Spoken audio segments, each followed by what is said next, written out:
పరిగెత్తు తిరుగులో ఉంటున్న జన సైనికులకి, నాన్నదమ్ములకి, దారి పొడవున జనసేనకి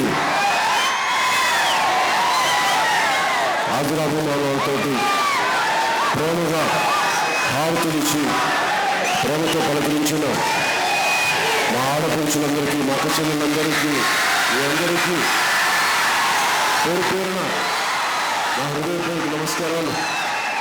ఆ దూరాన ఉన్న మేడల పైన ఉన్న, మిద్దెల పైన ఉన్న అన్నదమ్ములందరికీ, ఆడపడుచులకి, అక్క చెల్లెలకి, ప్రతి ఒక్కరికి పేరు పేరున హృదయపూర్వక నమస్కారాలు.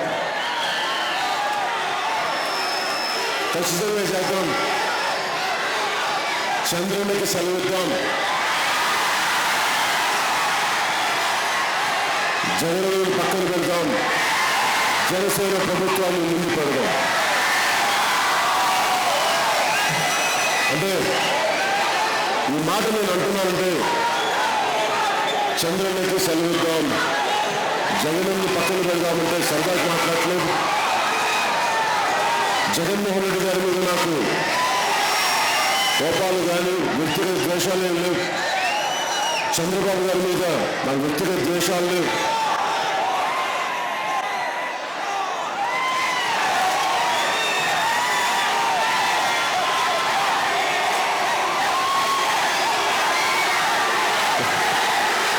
వ్యక్తిగత ద్వేషాలు లేవు.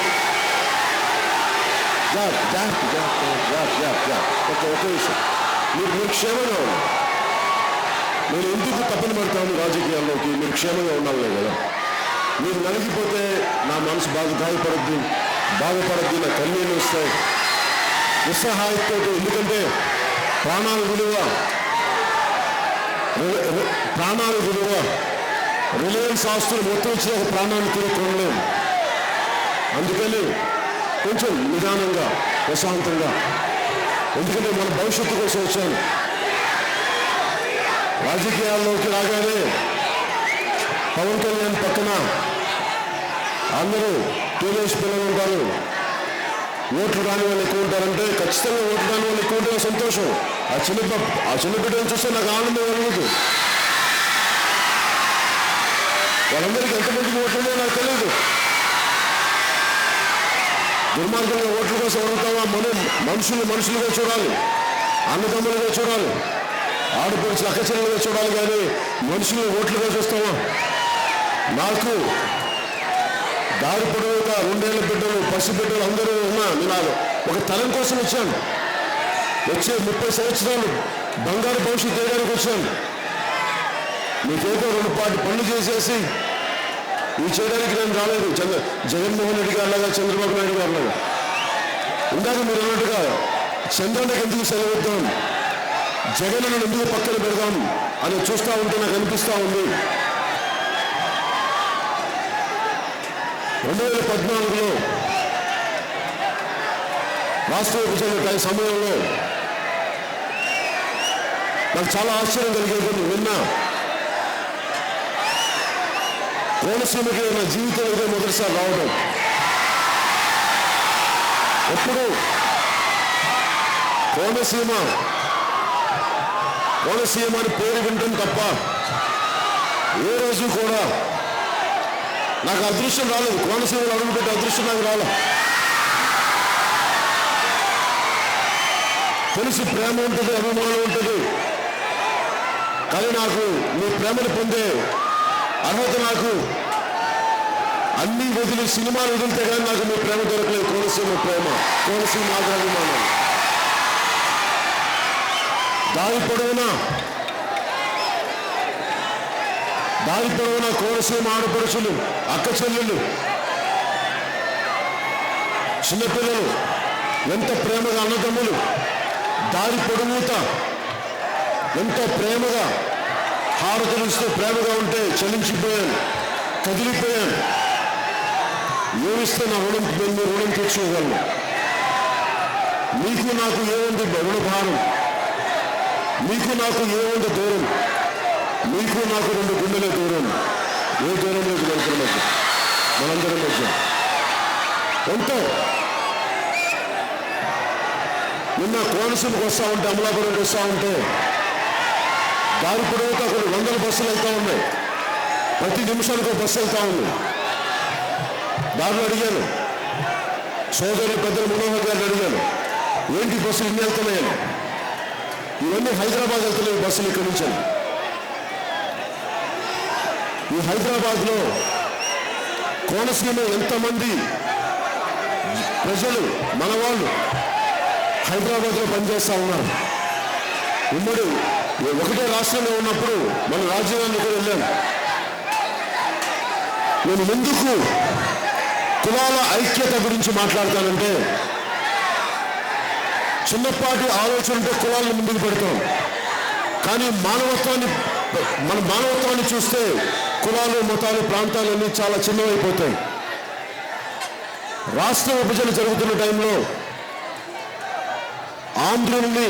ఆంధ్ర ప్రజల్ని తెలంగాణ నాయకులు, దోపిడీదారులు, దోచేవాళ్ళు అని అంటే ఇక్కడి నుంచి వెళ్ళిన వాళ్ళంతా ఎవరు? కోనసీమ నుంచి వెళ్ళిన వాళ్ళు ఎవరు? అక్కడ పనిచేయడానికి వెళ్ళారు, అక్కడ ఫ్యాక్టరీలో పనిచేయడానికి, అక్కడ ఇళ్లలో పనిచేయడానికి, అక్కడ ఐటీ పరిశ్రమలో పనిచేయడానికి, ఉద్యోగాలు చేయడానికి, చిన్నపాటి జీవితాలు. మరి వాళ్ళు దోపిడీదారులా? కోనసీమ నుంచి వెళ్ళిన ఇంతమంది, ఇన్ని లక్షల కుటుంబాలు, హైదరాబాద్లో ఉండే కుటుంబాలు తెలంగాణ వాళ్ళని ఎలా దోచుకుంటారు? ఎవరో ఆంధ్ర పాలకులు చేసిన తప్పులకి ఆంధ్రులు దోపిడీదారులుగా మాట్లాడారు. నేను ఎందుకు కులాల ఐక్యత అని మాట్లాడానంటే, నేను శంకర్పల్లి అనే చిన్న గ్రామంలో నాకు ఒక 8 ఎకరాల తోట ఉంది. ఆ తోటలో నేను చిన్న పని చేస్తూ ఉండేవాడిని షూటింగ్ లేనప్పుడు. అక్కడ మన ఈస్ట్ గోదావరి జిల్లా నుంచి వచ్చిన ఒక దళితుల కుటుంబం, క్రిస్టియన్ మతం పుచ్చుకున్న దళితుల కుటుంబం, ఆయన పెద్ద ఇంటి పెద్ద నాతో పాటు పనిచేసేవాడు.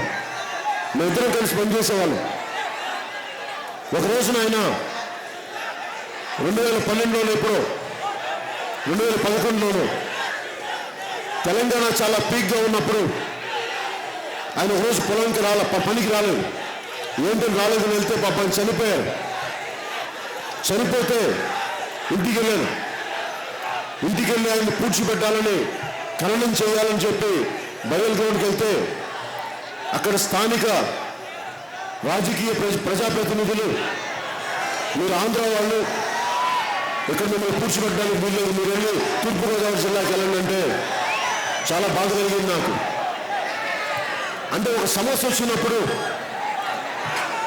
దళితులను చూడడం లేదు, వెనుకబడిన కులాలను చూడలేదు, ఆంధ్ర వాళ్ళుగా చూశాను. నాకు అర్థం కాదు ఏంటంటే, ఒక చిన్నపాటి ఏ ప్రజాపాలనతో ఏ సంబంధం లేని వ్యక్తులు జెండా దించు జెండా పక్కన లేదు. ఏ సంబంధం లేని వ్యక్తులు పాపం ఖననం చేయడానికి స్థలం ఒకటి, వాళ్ళు అడిగింది చెప్పింది ఒకటే, మీరు ఆంధ్ర వాళ్ళు, మీరు వెళ్ళిపోండి అంటే నాకు వాళ్ళ బిడ్డలు ఒకటే చెప్పారు, అన్న మేము ఇక్కడ 4 దశాబ్దాల నుంచి ఇక్కడే ఉన్నాం, మా బిడ్డలు ఇక్కడే పుట్టాం, మా నాయన పెళ్లి కాకపోతే ఇక్కడికి వచ్చాడు, పెళ్లి చేసుకున్నాడు, మమ్మల్ని కన్నాడు, మాకు మా బిడ్డలు పుట్టారు, మనవాళ్ళు అయ్యారు. ఇలాంటి పరిస్థితుల్లో మేము ఆంధ్ర వాళ్ళం అయిపోయాం. మేము తెలంగాణలో ఒక్క నాయకులు మాట్లాడలేదు ఆ రోజున. ఎందుకు జనసేన పార్టీ అని పెట్టాను, కులాల ఐక్యతను ఎందుకు పెట్టానంటే, ఒకప్పుడు మనం హైదరాబాద్లో ఆంధ్ర వాళ్ళం, మనలో మనకు గొడవలు వస్తే ఇక్కడ ఏ కులం ఎలా కొట్టుకుంటారో బాధేసింది, భయం వేసింది. నాకేదో ప్రతి పార్టీలాగా ప్రతి 5 సంవత్సరాలకు ఒకసారి వచ్చే ఎన్నికలు గెలుద్దామని రాజకీయ పార్టీ పెట్టలేదు. వచ్చే తరం ఏమైపోతాం, ఈ భవిష్యత్తును మనం ఆలోచించకపోతే ఎంత దెబ్బలు తింటారో, ఇలా ఏ సమస్యలు వస్తాయో. ఓకే, మన తెలంగాణలో గొడవ వస్తే మన ఆంధ్ర వాళ్ళం, మనలో మనకి ఇక్కడ గొడవలు వస్తే ఎవరు వాళ్ళం? అందరం భూమిపుత్రులమే, అందరూ ఇక్కడ పుట్టి పెరిగిన వాళ్ళమే.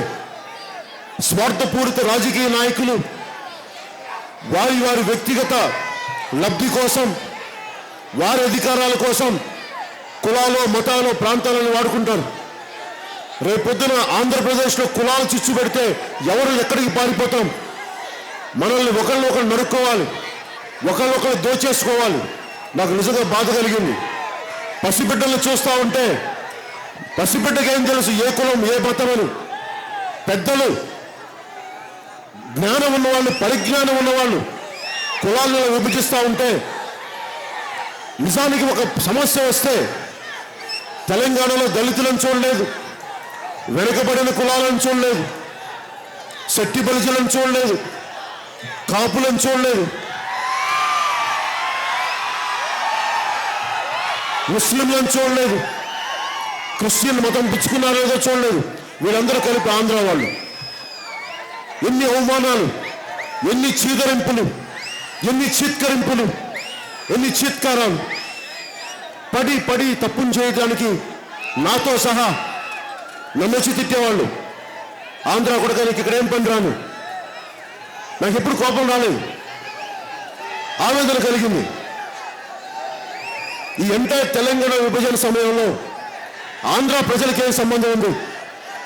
పాలించిన రాజశేఖర రెడ్డి గారి సంబంధాలు ఉన్నాయి, ముఖ్యమంత్రిగా చేసిన చంద్రబాబు నాయుడు గారికి ఉంది, అంతకుముందు చేసిన ముఖ్యమంత్రులకు సంబంధం ఉంది. కానీ మనందరికి ఎక్కడ సంబంధం ఉంది? చేసేది పాలకులు చేసే తప్పులకి శిక్ష కట్టాల్సింది మనం, భరించేది మనం, వేదన పడేది మనం, చిత్కారాలు పడేది మనం, అవమానాలు పొందేది మనం. ఈ భయం వేసింది నాకు. ప్రతి రాజకీయ పార్టీ, రాజకీయ నాయకులు కేవలం వారి స్వార్థాల కోసం ఇలా చేసుకుంటూ వెళ్ళిపోతే సమాజం విచ్ఛిన్నమైపోద్ది. స్వాతంత్ర సమరంలో ఆ సమయంలో ఏ రోజును కూడా నాయకులు కులాలు మతాలను ఆలోచించలేదు, అన్నింటి స్థాయి ముందుకెళ్లారు. కానీ ఈరోజు ఈ తరం నాయకులు శక్తి లేక, అభివృద్ధి చేసే శక్తి లేక, ఆలోచన శక్తి లేక అధికారం కోసం అరువులు చేస్తూ రకరకాల స్వార్థాలతోటి మనల్ని కులాలుగా, మతాలుగా, ప్రాంతాలుగా చేస్తే నాకు నిజంగా భయం వేసింది. డబ్బులుంటాయి, నాకు పేరు ఉంటుంది, నేను బతికేయగలనేమో. కానీ నా అన్నదమ్ములు, నా ఆడపడుచులు, నా అక్క చెల్లెళ్ళు, చిన్న బిడ్డలు, పసిపిల్లలు, నిజంగా ఆవేదన. దీనివల్ల ఓట్లు పడతాయి నేను రాలేదు, ప్రజలు మెచ్చి బేకతోలు కప్పుతారని నేను రాలేదు రాజకీయాల్లోకి. నిజంగా ఆవేదనతో వచ్చాను. ఆవేదన కలిగింది, బాధ కలిగింది. ఎన్ని రకాల అవమానాలు. నన్ను తిట్టినందుకు ఎప్పుడు కోపం రాలేదు. తెలంగాణ నాయకులు చాలా మంది తిట్టారు నన్ను, కొంతమంది తెలంగాణ యువత తిట్టారు. నేను ఎప్పుడు వాళ్ళు తిట్టిన తిట్లకి నేను బాధపడలేదు, ఎందుకంటే వాళ్ళకి తెలియదు నాలో సామాన్య ఆంధ్రుల్లో ఆ రోజున తెలంగాణ ప్రజలు కానీ తెలంగాణ నాయకులు చూసుకుంటుంది. వాళ్ళకి జరిగిన ద్రోహానికి మనలో ఒక రాజశేఖర రెడ్డి గారిని చూస్తారు, మనలో ఒక చంద్రబాబు నాయుడు గారిని చూస్తారు, మనలో వాళ్ళ ఆస్తులను దోపిడీ చేసిన నాయకులను చూశారు. అందుకనే నేను ఎప్పుడు కూడా ప్రజల్ని, పాలకుల్ని వేరు చేయాలని కోరుకుంటాను. పాలకులు చేసిన తప్పులకు ప్రజలు శిక్షింపబడకూడదు. భవిష్యత్తులో తప్పులు జరిగినాయి ఇప్పుడు దాకా, భవిష్యత్తులో మటుకు ఇంకా ఏ తప్పులు జరగకుండా చాలా బలమైన రాజకీయ ప్రస్థానం నడవాలి. బలమైన బాధ్యతతో కూడిన ఒక పొలిటికల్ పార్టీ రావాలి. కులాలకి, మతాలకి, ప్రాంతాలకి అతీతంగా ఒక రాజకీయ పార్టీలు ఉండాలి. నేను రెడ్డి కులానికి చెందిన వాడిని చెప్పి రెడ్లందరినీ ఒకవైపుని తీసుకొచ్చి, ఇంకో కులానికి సంబంధించి నేను ఇంకో కులాలను తీసుకొచ్చి, నేను వెనుకబడి కులాలని చెప్పి వెనుకబడిన కులాలను తీసుకొచ్చి అలా విచ్ఛిన్నం చేస్తే ఒకరినొకరు చంపుకునే దుస్థితి వస్తుంది. ఒకరోజు కలగన్నామా ఉమ్మడి రాష్ట్రంగా ఉన్న రాష్ట్రం విడిపోద్ది, విభజన జరుగుద్దని. ఈ రోజున నాయకులకి భవిష్యత్తు మీద ఆలోచన లేదు. పసిబిడ్డలకి ఏమవుద్దో తెలియదు, ఆడబిడ్డలకి ఏమవుద్దో తెలియదు, ఆడపడుచుల భవిష్యత్తు ఎలా ఉంటుందో తెలియదు. ఇవన్నీ ఆవేదనతో నేను జనసేన పార్టీ పెట్టాను. ఒక 5 సంవత్సరాలు వచ్చే ఎన్నికల కోసం పెట్టిన పార్టీ పెట్టలేదు. మీకు ఒక 25 సంవత్సరాల భవిష్యత్తు, నేను బతికుండగా నా తుది శ్వాస వరకు ఒక 25 సంవత్సరాల భవిష్యత్తు, ఎంతో కొంత నేను పెద్ద మాటలే మాట్లాడచ్చు, బంగారు భవిష్యత్తు అనొచ్చు, వజ్రాల పొదిగిన భవిష్యత్తు అనొచ్చు. కానీ నేను అనుకుంటుంది కనీసం ఉద్యోగ భద్రత ఉండే భవిష్యత్తు ఉండాలి, బంగారం లాంటి చదువులు చదువుకునే భవిష్యత్తు ఉండాలి, ఉపాధి అవకాశాలు ఎక్కడున్నాయి, ఉద్యోగ అవకాశాలు ఎక్కడున్నాయి.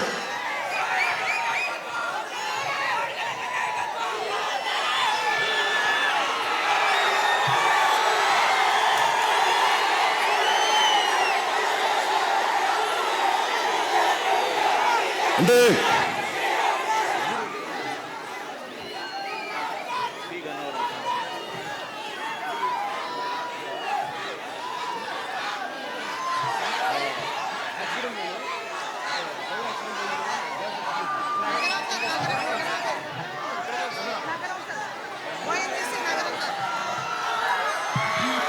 రెండు 2014లో తెలుగుదేశం పార్టీకి నేను సపోర్ట్ చేయడానికి నేనేం ఆశించలేదు. 2009 తర్వాత నేను ఎప్పుడు సినిమా నటుడిని కాదు. చాలా చిన్న వయసు నుంచి 14 ఏళ్ళ వయసు నుంచి సమాజానికి కానీ దేశానికి కానీ ఎలా ఉపయోగపడాలి, ఎందుకంటే నన్ను ప్రభావితం చేసిన మహాత్మా గాంధీ కానీ, సుభాష్ బోస్ కానీ, బాబాసాహెబ్ అంబేద్కర్ కానీ, ఇలాంటి గొప్ప మహనీయుల జీవితాలు మనల్ని ప్రభావితం చేసి ఎంత దేశానికి సేవ చేయాలన్న ఆలోచన విధానంతో పెరిగిన వాడిని. నాకు చదువులు నచ్చలేదు, స్కూల్ చదువులు, అందుకే సొంతంగా చదువుకున్నాను. తర్వాత నటుడిని అయ్యాను. నటుడిని అయ్యాక నాకు ఎప్పుడు ఒకటే కోరుకున్నాను, సుఖం రాలేదు ఎప్పుడు. ఇలాంటి సమయంలో 2009లో 2007-8లో నేను ఒక కామన్మెన్ ప్రొటెక్షన్ ఫోర్స్ అని ఎందుకు పెట్టానంటే, ఒక NGO సంస్థ ప్రజా హక్కుల్ని కాలరాసే సమాంతర రాజకీయ నాయకుల్ని ఎదుర్కోవడానికి, యువతకి ధైర్యం పెంపొందించడానికి కామన్మెన్ ప్రొటెక్షన్ ఫోర్స్ పెట్టాను. కానీ ఆ టైంలో తర్వాత 2009లో అప్పుడు మన ఇంట్లో నుంచి ఒక పొలిటికల్ పార్టీ పెట్టిన తర్వాత ఆగిపోయిన పని. ఒక రాజకీయ పార్టీని నడపడం, విలువలతోటి అవినీతి రహితంగా నడపడం అంటే చాలా కష్టసాధ్యమైన పని. చాలామంది 2009లో ఉవ్వెత్తున వచ్చారు, 10 లక్షల మంది వచ్చారు తిరుపతిలో. విపరీతమైన జనసందోహం, ప్రేమ, అభిమానం. కానీ రాజకీయాలు రావాలంటే చాలా గుండె దిట్టువు కావాలి, బలం కావాలి. మనకి ఈ రోజున భుజం మోసిన వాళ్ళు రేపు రోజున మనం వదిలేస్తారు.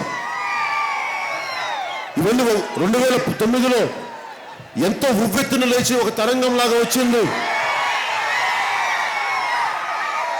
చుట్టుపక్కల మనుషులే అండగా ఉంటామని చెప్పిన మనుషులే పారిపోతే అది నడపలేని పరిస్థితులు వచ్చినాయి. మరి 2014లో విభజన జరిగిన తర్వాత మరి పవన్ కళ్యాణ్కి ఒక పార్టీ పెట్టాలంటే చాలా ధైర్యం కావాలి, చాలా ఆలోచన కావాలి. నాకు 1000 కోట్లు లేవు, పెద్ద మేధా సంపత్తున్న నాయకులు లేరు నా దగ్గర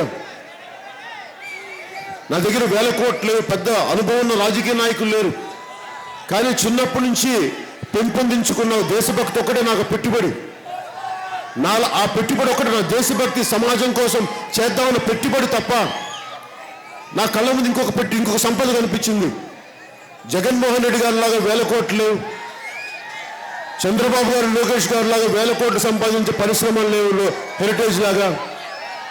అన్నింటికి మించి రిలయన్స్ ఆస్తుల కంటే మించి వెలకట్టలేని నా ఆడపడుచులు, నా అక్క చెల్లెళ్ళు, నా అన్నదమ్ములు, నా జన సైనికులు, నా సంపదను తెలుసు.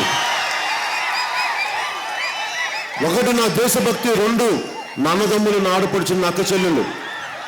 కులాలకి మతాలకు అతీతంగా ఉండే వారు నా పెట్టుబడి, వారే నా సంపద. ఇందులో నేను తీసుకెళ్ళిపోయేది ఏముంది? మనిషి చచ్చిపోయి తీసుకెళ్ళిపోయేది ఏముంది? ఒట్టి చేతులు తీసుకెళ్ళాలి. ఎలా వచ్చామో అలా వెళ్ళిపోతాం. ఈ లోపల ఇన్ని 1000 కోట్లు, ఎంత అవినీతి, విసుగొచ్చేసింది నాకు. అందుకు దీన్ని ఆపాలని చెప్పి తీసుకున్నప్పుడు ఏమీ ఆశించలేదు, ఒక పదవి ఆశించలేదు. నేను కోరుకున్నట్లుగా చంద్రబాబు నాయుడు గారిని, నేను చంద్రబాబు నాయుడు గారి దగ్గరికి వెళ్ళాం. చంద్రబాబు నాయుడు గారు మన ఆఫీస్కి వచ్చారు, మన ఇంటికి వచ్చారు. మీ సహాయం కావాలని కోరని అడిగారు. మేము వెళ్ళలేదు తెలుగుదేశం దగ్గరికి. తెలుగుదేశం పార్టీ నాయకులు మా దగ్గరికి వస్తే ఏమీ ఆశించకుండా మాటలతో చెప్పడం కంటే కూడా, రాసి చెప్పడం కంటే కూడా చేతులతో చూపించడం చాలా తేలిక. నేను విలువలు ఉన్నవాడినా, దేశాన్ని ప్రేమించేవాడినా, మన ఆంధ్రప్రదేశ్ని రక్షించుకోగలిగేవాడినా, మన ఆంధ్రుల ఆత్మగౌరవం కాపాడేవాడిని అనేది ఇవన్నీ చెప్పడం కంటే కూడా చేయడం చాలా ఈజీ అనిపించింది నాకు. జగన్మోహన్ రెడ్డి గారిని ముఖ్యమంత్రి అయితే చేస్తా, చంద్రబాబు గారిని ఒకసారి ముఖ్యమంత్రిని చేయండి ఇంకా బాగా చేస్తానేవాడిని కాదు. మీరు ఏమి ఇచ్చినా ఇవ్వకపోయినా నేను మా అన్నదమ్ములకి మా ఆడపడుచులకి రక్షణగా ఉంటానని చెప్పి సినిమాలన్నీ వదిలేసి రాజకీయాల్లోకి వచ్చాను. తెలుగుదేశం పార్టీకి సపోర్ట్ చేసి ఈ రోజున మన మీద ఆధిపత్యం జలాయిస్తా ఉన్నారు తెలుగుదేశం నాయకులు. అహంకారం చూపిస్తా ఉన్నారు, అవినీతి మయంగా చేశారు ఆంధ్రప్రదేశ్ని. మేము మీకు ఇంత చేస్తే మీరు అవినీతి రహిత పాలన ఇమ్మంటే మీరు ఇచ్చింది మాకు అవినీతితో కూడిన పాలన ఇచ్చారు. దీనిగా మేము చంద్రబాబు నాయుడు గారిని సపోర్ట్ చేసింది. మీ అబ్బాయి లోకేష్ని భావితరాల భవిష్యత్తుకు ముఖ్యమంత్రిని చేయడానికనే పవన్ కళ్యాణ్ మీకు సపోర్ట్ చేసింది. ఏదైనా మంచి చేస్తారు, ప్రజలకు మంచి చేస్తారని చెప్తే నేను మొన్న మధ్యన జగన్మోహన్ రెడ్డి గారు చాలా బాధపడుతున్నారు వైసీపీ నాయకులు, నేను వాళ్ళు తిడుతున్నానని చెప్పి.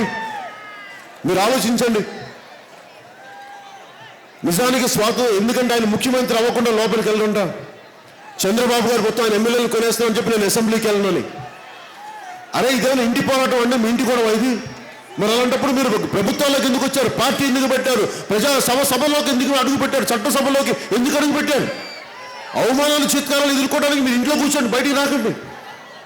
మీరు వచ్చింది ప్రజలకి చేస్తానని చెప్పి. ప్రతిపక్ష నాయకుడు అంటే చాలా గొప్ప హోదా. నేను ముఖ్యమంత్రి కొడుకును కాబట్టి నేను ముఖ్యమంత్రి అవ్వాలని లేదు, చాలా చిన్న స్థాయి నుంచి కూడా వెళ్ళొచ్చు. నాదెండ్ల మనోహర్ గారు ముఖ్యమంత్రి గారు అబ్బాయి కాదా? ఆయన ఓడిపోలేదా? ఆయన గెలవలేదా? ఆయన చట్టసభలో స్పీకర్గా నడపలేదా? మా పక్కన ముఖ్యమంత్రి గారు అబ్బాయి ఉన్నారు కదా, గతంలో పనిచేసిన ముఖ్యమంత్రి గారు అబ్బాయి నాదెండ్ల భాస్కరరావు గారు అబ్బాయి. అందరూ తగ్గే ఉన్నారు. దానివల్ల పంతాలు పట్టింపులకు వెళ్తే ఎక్కడ మీరు ప్రజలకి మీరేం చేస్తారు?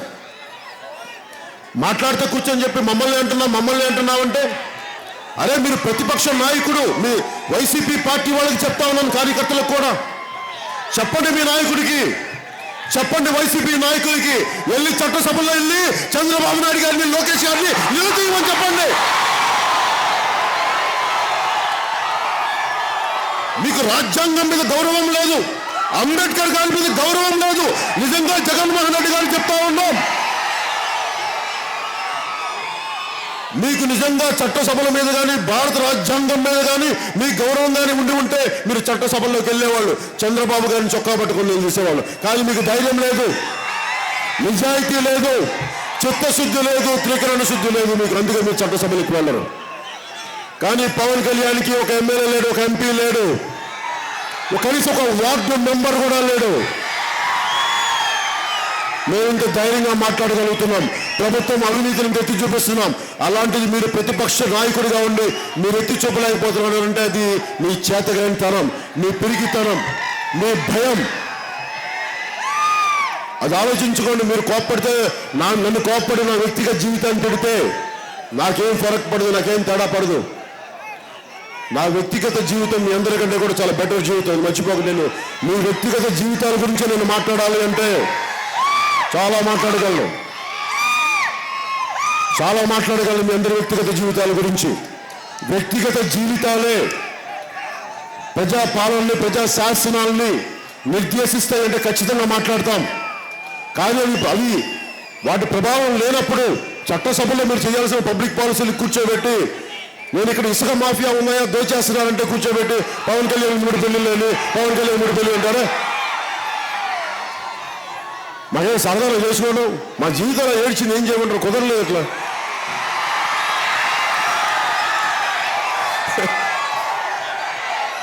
సరే, రాహుల్ గాంధీ గారి లాగా ఆయన బ్రహ్మచారి అంటారు. మరి పైకి బ్రహ్మచారం, లోపల బ్రహ్మచారం తెలియదు. కానీ మనం అలా మోసాలు చేసి బతకలేం కదా మనుషుల్ని.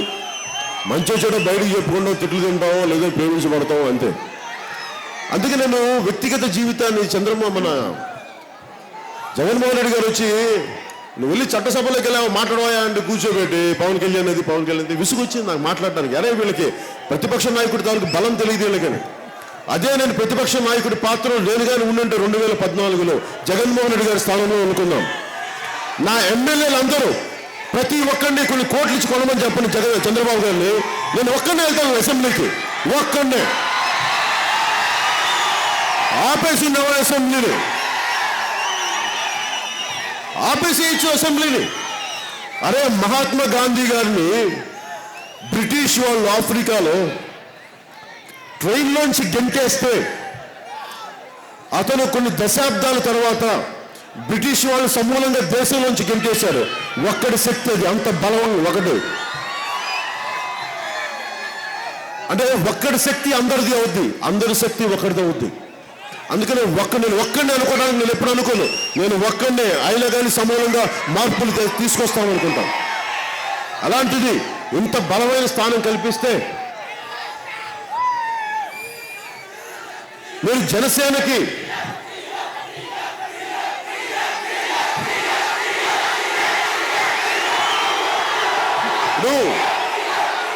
సీఎం ముఖ్యమంత్రి పదవి నా అన్నదమ్ములు చెప్తా ఉన్నాను. ముఖ్యమంత్రి పదవి అదే నాకు అలంకారంగా చంద్రబాబు గారి లాగా చాలా బాధ్యత. లోకేష్ గారి లాగా బొమ్మ కాదు. మన తాత ముఖ్యమంత్రి అయ్యారు, మా నాన్న ముఖ్యమంత్రి అయ్యారు, నేను కూడా ముఖ్యమంత్రి అవుతా. నాకు అట్లా లేవు. నేను కోరుకుంది ఏంటంటే ముఖ్యమంత్రి పదవి చాలా విలువైంది, బాధ్యత కూడింది, అనుభవం కావాలి. 2019కి నాకు దాదాపు దశాబ్దం పైన అనుభవం ఉంది. 2 ఎన్నికలు చూశాను. ఇప్పుడు మీరందరూ సీఎం అని అరుస్తూ ఉంటే నేను ఒక దశాబ్దం తర్వాత మాట్లాడుతాను సీఎం పదవికి నేను ముందుకు వస్తున్నానని చెప్పి. అది నాకు సరదా కాదు, బాధ్యతగా తీసుకుంటాను.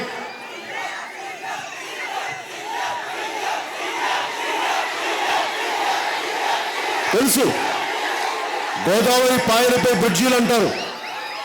పాప అప్పుడెప్పుడో బాలయోగ్ గారు ఉన్నప్పుడు కొన్ని బ్రిడ్జిలు కలిసి వేశారు, కానీ ఇన్ని లంకల గ్రామాల్లో కానీ రోడ్లు ఉండవు, బ్రిడ్జిలు ఉండవు, పడవ ప్రమాదాలు ఉంటాయి. 2014 జూన్లో నేను మొట్టమొదటిసారి కోనసీమ రావాల్సింది. నగరం గ్రామంలో అక్కడ గ్యాస్ పైప్ లైన్ పేలిపోయి పేలుడు జరిగినప్పుడు దాదాపు 22 మంది చచ్చిపోయినప్పుడు వద్దామనుకున్నాను. ఆ రోజు నన్ను ఎందుకు ఆపేశారంటే మీరు వస్తే పోలీసులు చెప్పారు నాకు, మీరు వస్తే మేము కట్టడి చేయలేము, ఇక్కడ మేము ఆల్రెడీ గ్యాస్ పేలుల వల్ల చాలా అతలాకుతలం ఉంది, పరిస్థితి అస్తవ్యస్తంగా ఉంది, మీరు వస్తే మేము పోలీసులు ఇవ్వలేం, భద్రతను చూపించలేం మీకు అని చెప్తే ఆగిపోయాను. నాకు ఆ రోజు అనిపించింది అంత నిర్లక్ష్యం ఏంటి ఓఎన్జీసీ వాళ్ళకి కానీ గ్యాస్ కంపెనీలకు కానీ. పొద్దునే మనకి కోనసీమ రైతుల సమస్యలతో మాట్లాడుతున్నప్పుడు ఓఎన్జీసీ గ్యాస్ నిక్షేపాలు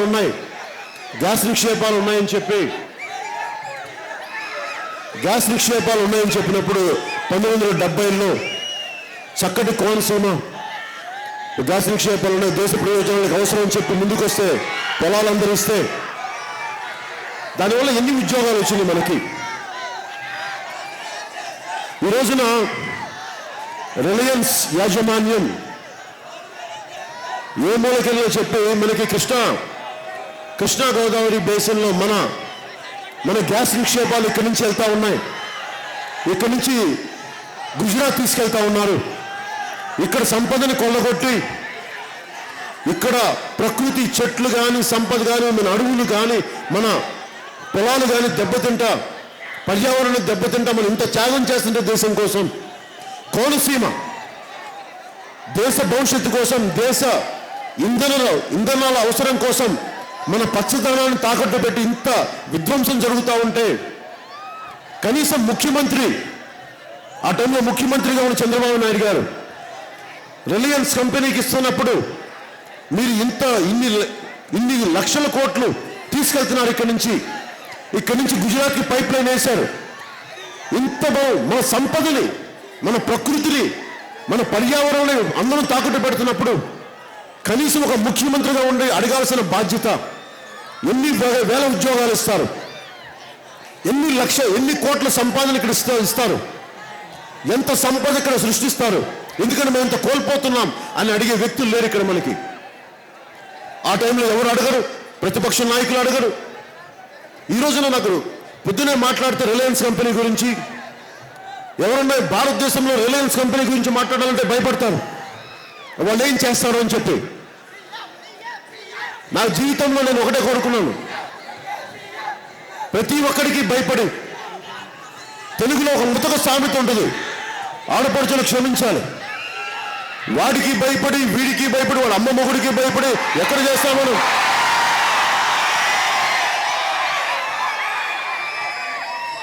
చంద్రబాబు నాయుడు గారికి భయపడి, పంచాయతీ ప్రెసిడెంట్ గా పోటీ చేయని పంచాయతీరాజ్ శాఖ మంత్రి లోకేష్ గారికి భయపడి, ప్రతిపక్ష నేతగా ఉండి శాసనసభలకు వెళ్లాల్సిన వ్యక్తి చట్టసభలోకి వెళ్లాల్సిన జగన్మోహన్ రెడ్డి గారికి భయపడి, అడ్డగోలుగా దోచేస్తున్న రిలయన్స్ కంపెనీలకి భయపడి, పెద్ద కంపెనీలకి భయపడి ఎక్కడ రాజకీయం చేస్తాం? ఇలా భయపడితే నేను ఎందుకు రాజకీయాల్లోకి వస్తాను? ఇలా భయపడితే నేను ఎందుకు జనసేన పార్టీ పెడతాను? అన్యాయం జరుగుతున్నప్పుడు మీరు దేశాన్ని శాసించే, ఆర్థిక వ్యవస్థను శాసించే గొప్పవాళ్ళు కావచ్చు, కానీ మా కోనసీమకి అన్యాయం జరుగుతోంది, మా కోనసీమకి దోపిడీ జరుగుతోంది, మా వనరుల్ని కొల్లగొడుతున్నారు, మాకు వేలాది ఉద్యోగాలు ఇవ్వాల్సిన అవసరం ఉంది, అది పక్కన పెడుతున్నారు. అది అడిగే హక్కు మాకుంది, ఆ ధైర్యం మాకుంది. లోకేష్ గారు లాగా 2 సూట్ కేసు ఇస్తే ఇంట్లో పెట్టేస్తాను, థ్యాంక్ యూ సార్ అని చెప్పి సేకరించే వ్యక్తులం కాదు మేము. ఇక్కడ ఉద్యోగాలు రిలయన్స్ వాళ్ళు అడిగితే ప్రధానమంత్రి గారు చెప్పిస్తే వెనక్కి వెళ్ళిపోయి జగన్మోహన్ రెడ్డి గారిని కాదు మేము పవన్ కళ్యాణ్. కోనసీమలో పుట్టలేదేమో కానీ కోనసీమ పౌరుషం ఉన్నవాడిని మర్చిపోకుండా అసలు.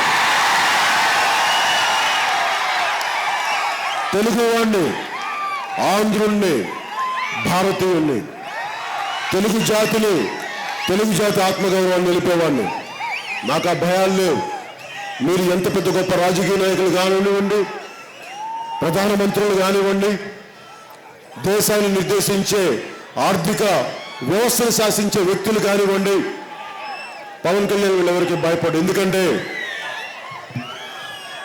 నేను ధర్మాన్ని నమ్మిన వాడిని.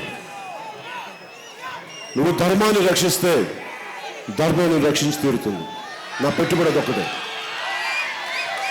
నాకు ధర్మం అంటే దేవుడే.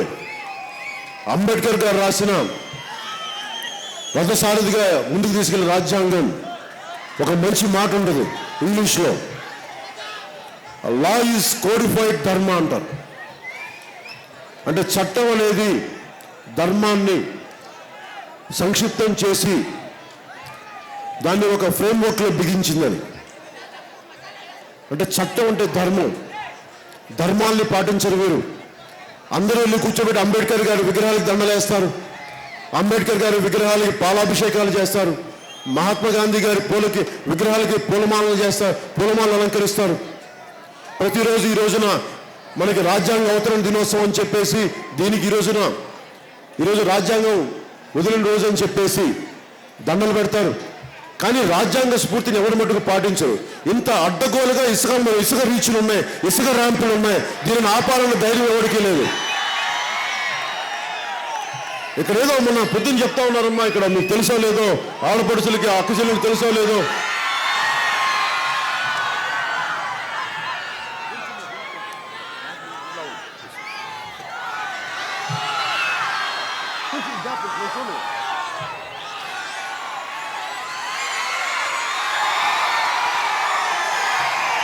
ఫైర్ స్టేషన్ కావాలి, హాస్పిటల్ కావాలి, రోడ్లు కావాలి, బ్రిడ్జిలు కావాలి, స్కూళ్ళు కావాలి.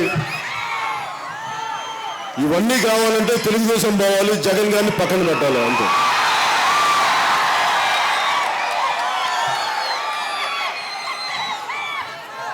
టీవీ కెమెరా కట్ చేస్తాను. ఇక్కడ ఏదో ర్యాంప్ ఉందంటమ్మా. ఇక్కడ ర్యాంప్ పేరు ఇసుక ర్యాంప్ పేరు అంటే దాని పేరు ఏంటి పేరు చెప్పారంటే లోకేష్ ర్యాంప్ అంటారు కానీ అట్లాగా.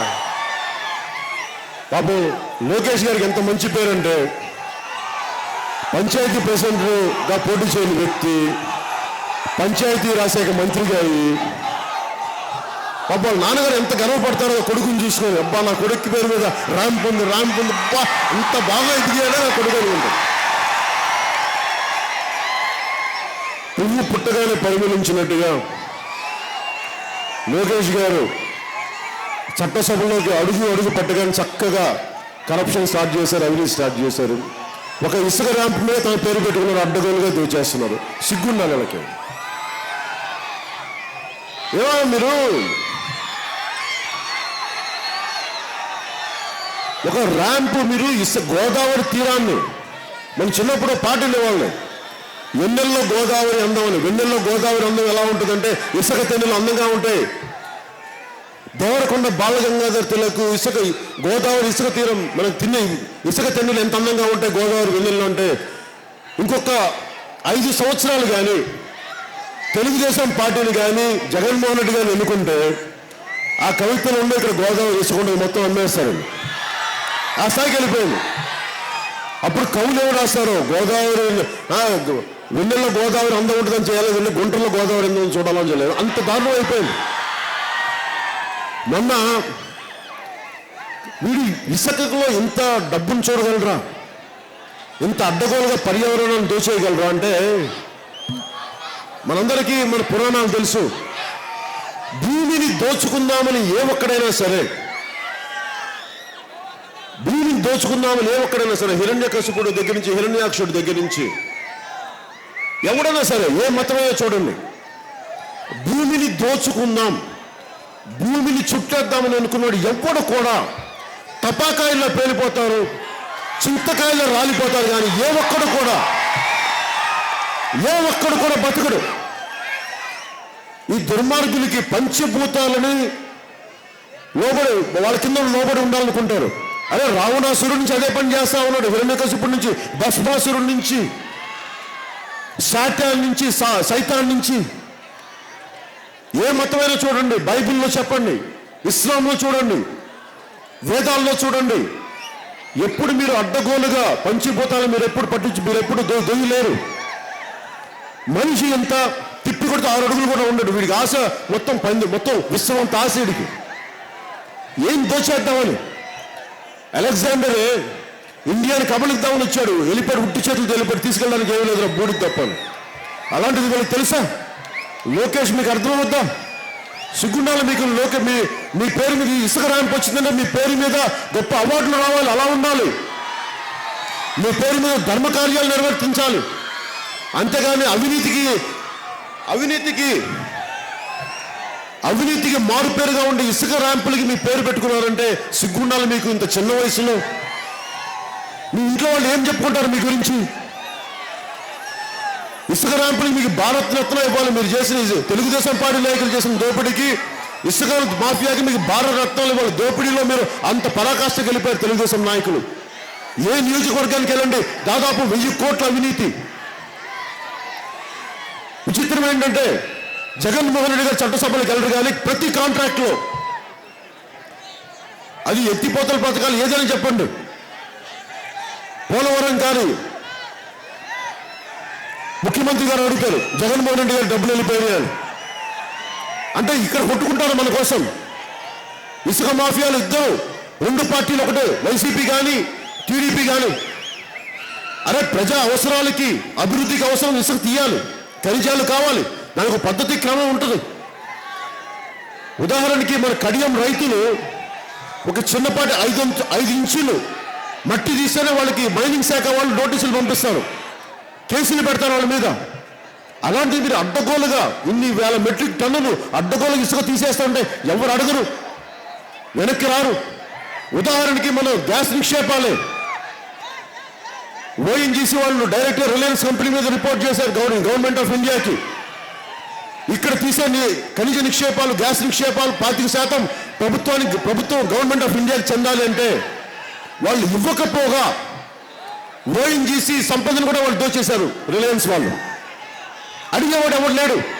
రాష్ట్ర ప్రభుత్వాలు అడుగు, కేంద్ర ప్రభుత్వాలు అడుగు. అంటే ఇన్ని కోట్ల మంది ప్రజలు మనందరం పొద్దున్న లేచినప్పటి నుంచి పనిచేయాలి.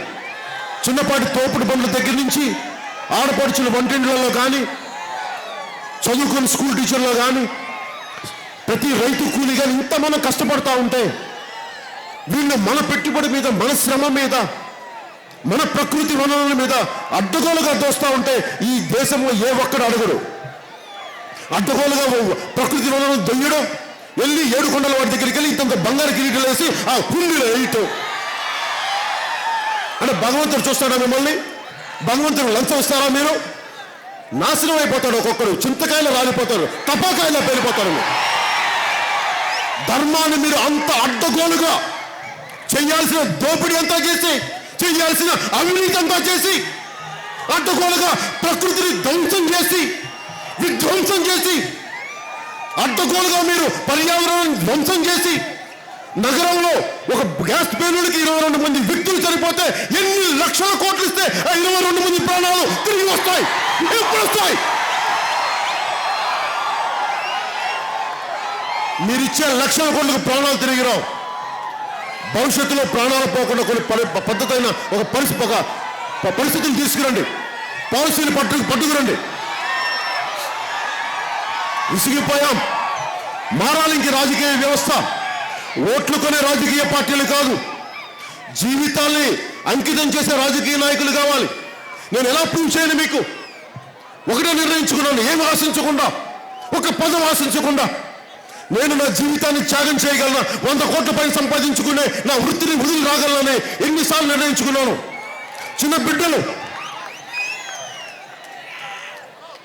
ఎవరైనా ఈ రోజున అడిగితే నేను సినిమాకి 1 సంవత్సరం సినిమాలు చేస్తే 25 కోట్లు ట్యాక్స్ కట్టగలంటే దాదాపు 100 కోట్ల పైన నేను 100 కోట్లు సంపాదించగలను. ఎవరిని చెయ్యి చాచి అడిగేవాడిని కాదు, ఇచ్చేవాడిని. కానీ ఈ రోజున నాకు డబ్బులు అవసరమైతే నా కోసం సినిమాలు చేసే వ్యక్తులు వచ్చారు ఈ మధ్యన. ఎవరిని అడగను. కానీ ఎందుకు అనుకున్నానంటే నాకు రాజకీయాల్లో డబ్బులు సంపాదన లేదు. ఉన్న బంధువులను, స్నేహితులను కొంతమంది అడిగి ఒక సినిమా చేసి పెట్టండి.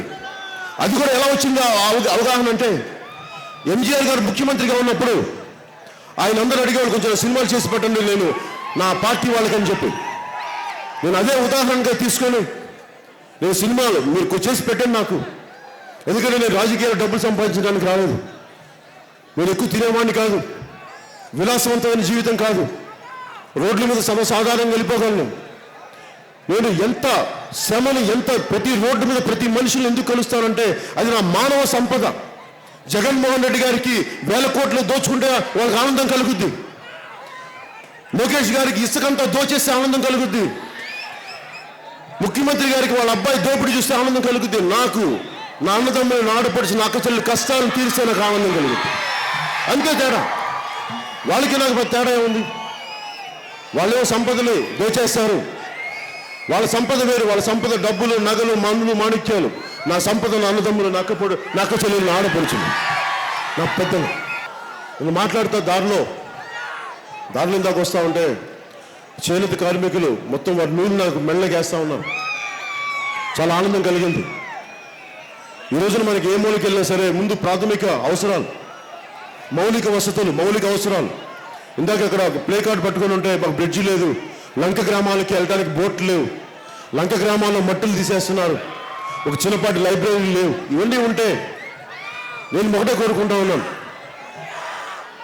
ఈ రోజున ఇక్కడ మనకి వలసలు ఆపాలి. ఇక్కడికి ఆ వలసలు ఆపే పరిస్థితి నేను తీసుకొస్తాను. ఎక్కడో మనం వెళ్ళి హైదరాబాద్కి వెళ్ళి అక్కడ అవమానాలు పొందడం కంటే కూడా ఉన్న స్థానంలో గౌరవంగా బతుకుదాం. ఇక్కడ నేను చాలా బలమైన భవిష్యత్తుని, కోనసీమని నేను ఈ రోజున పి గన్నవరం నుంచి ఒకటే మాటిస్తున్నాను. కోనసీమ వైపు దేశం అంతా తలెత్తి చూడగలిగి ఇక్కడికి రాగలిగే స్థితికి నేను కోనసీమను తీసుకెళ్తా ఉన్నాను.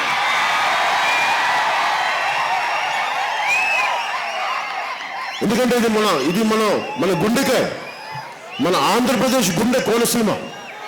కోనసీమ చచ్చిపోయింది అంటే, కోనసీమ ఎండిపోయిందంటే ఆంధ్రప్రదేశ్కి చివరి రోజులు వచ్చినట్టు. అందుకని కోనసీమని కాపాడుకోవడం అంటే ఆంధ్రప్రదేశ్ని కాపాడుకోవడమే.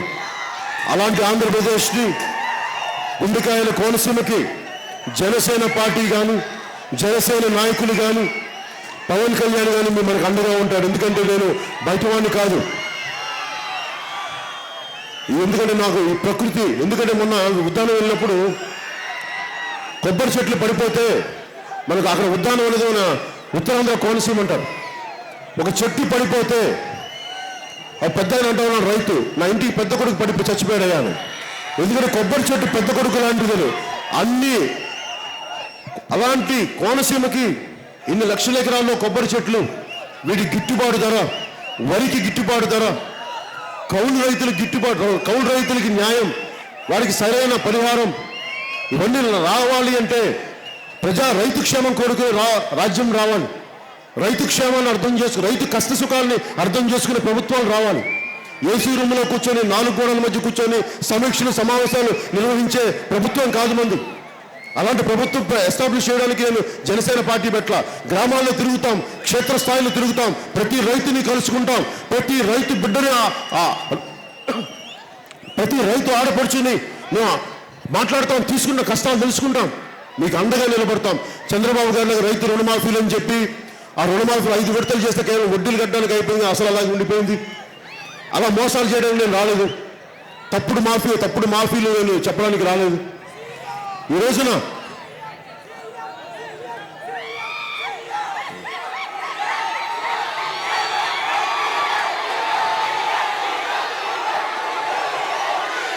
అంటే నేను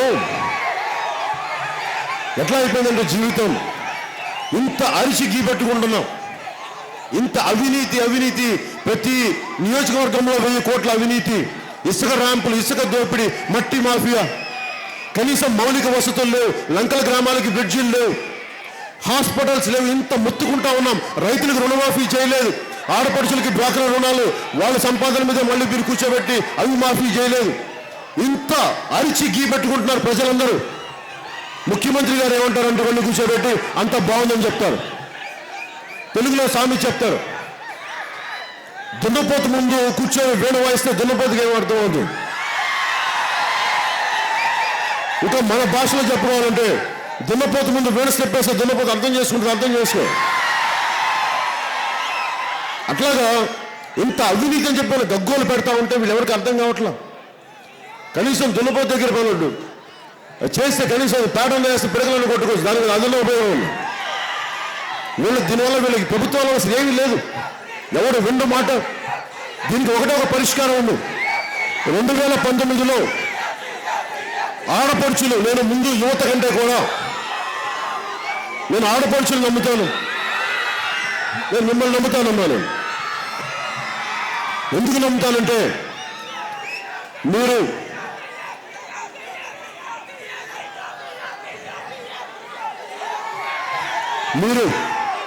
కులాలకి మతాలకి అన్నిటికీ అతీతంగా మంచి ఒక ఎమోషనల్ భావంతో ఉండగలిగే వాళ్ళు, దేవుని పూజించేవాళ్ళు, తల్లిని పూజించేవాళ్ళు, బిడ్డలను కనగలిగే శక్తి ఉన్నవాళ్ళు, మీరు సమాజాన్ని మీరు అర్థం చేసుకున్నంతగా మగవాళ్ళు ఎంత అర్థం చేసుకుంటారో నాకు తెలియదు. అందుకనే నేను పసిబిడ్డల్ని పెంచగలిగేవాళ్ళు, పసిబిడ్డల్ని కనగలిగేవాళ్ళు, సృష్టి తర్వాత ప్రతి సృష్టి చేయగలగా ఆడపడుచులు, మీరు మారారంటే సమాజం మారిపోద్ది. మీరు విశాల దృక్పథం వచ్చిందంటే సమాజం మారిపోద్ది. అందుకనే మార్పు మీతో మొదలు పెట్టాలని చెప్పి 33% మహిళా రిజర్వేషన్ ఎందుకు మాట్లాడాలంటే, మీరు కనుక రాజకీయాల్లోకి వస్తే మా తల్లులు, మా ఆడపడుచులు, మా అక్క చెల్లెళ్ళు, మీరు కనుక రాజకీయ జీవితంలో సమాజంలో మీరు ప్రభావితం చేసే స్థాయిలో ఉంటే నిజంగా అవినీతి చాలా వరకు ఎగిరిపోద్ది, మొత్తం అవినీతి దూరం చేయొచ్చు. అందుకే 33% మహిళా రిజర్వేషన్లు ఎందుకు మేము ముందుకు తీసుకెళ్తా ఉన్నామంటే, మీరు కానీ ముందుకెళ్ళగలిగి. ఎందుకంటే పసిబిడ్డలు, ఆడబిడ్డలు ఉన్నారు, చిన్న పసిబిడ్డలు. గిరిజన స్కూళ్ళలోకి వెళ్తే పసిబిడ్డలు అడుగుతారు, అన్న మాకు రక్షణ కావాలి, స్కూల్స్కి గోడలు ఉండవు, భోజనాలు సరిగ్గా ఉండవు, టాయిలెట్ సరిగ్గా ఉండవు. వయసు వచ్చిన ఆడపిల్లలకి సమస్యలు ఎవరికి తెలుసు? ప్రభుత్వానికి తెలుసా?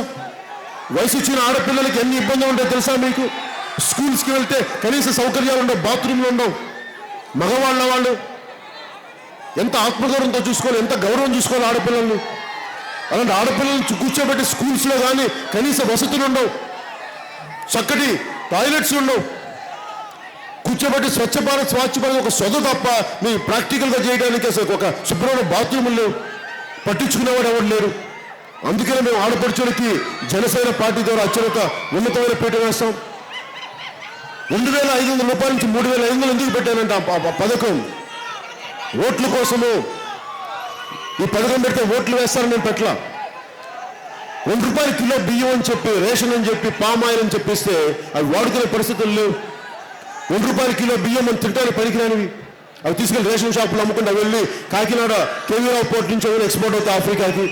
డబ్బులు అడ్డగోలుగా బ్లాక్ మార్కెట్లు, దళారులు ఇవి తినేస్తూ ఉంటే అసలు ఈ దళారీ వ్యవస్థను ఆపి 2,500 రూపాయల నుంచి 3,500 వరకు ఆడపడుచులకి డైరెక్ట్ బ్యాంక్ అకౌంట్స్ వేస్తే ఎంత ఉపయోగపడతారో, వాళ్ళ సంసారాలు నడపగలరు అని చెప్పి 2,500 రూపాయల నుంచి 3,500 వరకు ఆడపడుచు అకౌంట్కి ఎందుకు తీసుకున్నామంటే ఓట్ల కోసం కాదు, మీ జీవితంలో మేము ఉన్నామని చెప్పి ఒక అన్నగా జనసేన పార్టీ మీకు అండగా ఉంటుందని చెప్పి తెలియజేసుకోవడానికి పెట్టాను.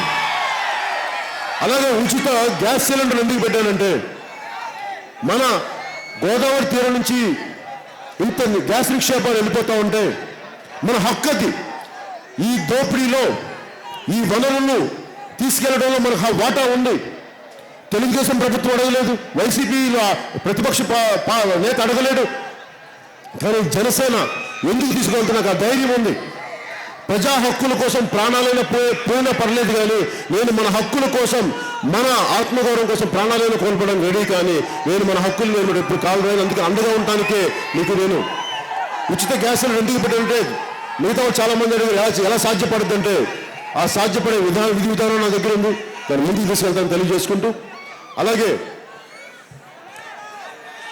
మన ఉత్తరాంధ్ర వెళ్ళినప్పుడు తుఫాన్ దగ్గర ప్రాంతాలకి తిరుగుతున్నప్పుడు అక్కడ ఇలాంటి యువకులు చాలా మంది కనిపించారు నాకు. నేను యువతను ఎలా చూస్తానంటే ట్రైన్ లేదా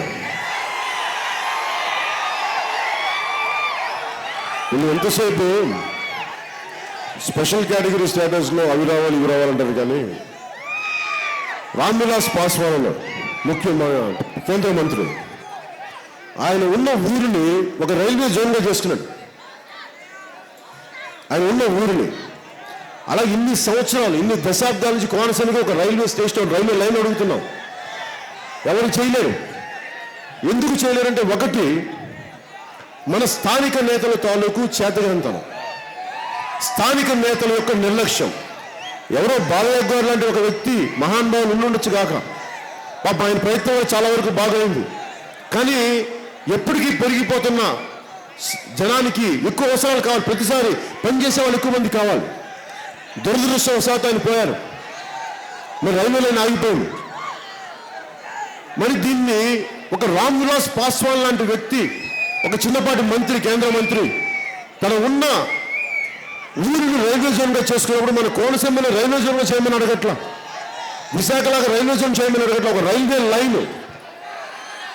దీన్ని చేయడానికి మన ఎంపీలకి ఎక్కడ ఓపిక ఉంది, మన ముఖ్యమంత్రికి ఎక్కడ ఓపిక ఉంది? తెలుగుదేశం ఎంపీలు కానీ వైసీపీ ఎంపీలు కానీ వెళ్ళి అక్కడ మా కాంట్రాక్టులు రావాలా, లేదంటే మా కేసుల నుంచి బయటపడాలా అని చెప్పి ప్రధానమంత్రి గారితో మాట్లాడతారు. కానీ అరే మా కోనసీమకు రైల్వే లైన్ కావాలని అడగడానికి ధైర్యం లేదు వాళ్ళకి. వాళ్ళు ఒకళ్ళు అడిగారు అనుకుందాం, వాళ్ళు ప్రధానమంత్రి గారు కేసు షూట్ చూపిస్తారు, మీ మీద ఈ కేసులు ఉన్నాయి, బొక్కలో పెడతా ఉంటారు. చంద్రబాబు గారి దగ్గరికి వెళ్తే మీ మీద నోటుకు నోటు కేసుని బొక్కలో పెడతా ఉంటారు. మనకు అలాంటి భయాలు లేవు. ఏదన్నా అంటే అక్కడ వివక్ష కూడా ఉంది. ఒకటి, ఇది మన స్థానిక ముఖ్యమంత్రులు కానీ ప్రజాప్రతినిధులు కానీ చేసిన తప్పు. రెండోది ఏంటంటే ఉత్తరాది పాలకులకి చాలా అహంకారం. డౌన్ సౌత్ అంటాడు, ఎక్కడో దిగువన ఉన్న దక్షిణ భారతదేశం అంటాడు. అది జియోగ్రాఫికల్గా భౌగోళికంగా అది దూరంగా ఉంది, కానీ కింద ఉందని కాదు, మన కాళ్ళ కింద ఉందని కాదు.